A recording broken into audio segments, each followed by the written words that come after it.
Hello guys. Yung i-discuss ko po ngayon ay isa sa mga napili ko bilang isang inspiration sa gagawin naming prototype soon. So, ito po ay DIY hydroelectric generator. Ang purpose po nito is to harness the power of flowing water to generate electricity in a sustainable manner. So, basically, ito rin po ay nagpro-provide ng electricity. Ano po ito? Free energy po, clean energy.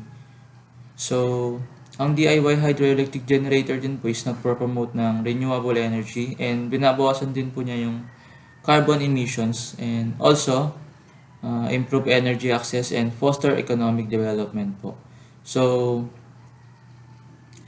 yung DIY hydroelectric generator din po is nag-serve as educational tools po, raising awareness about sustainable energy practices and responsible water resource management po.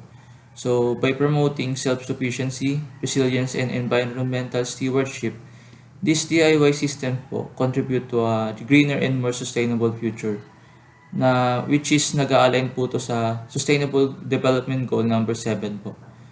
So, basically, pag na-utilize po natin tong prototype nito is pwede po itong makatulong sa pag-achieve po ng SDG number 7.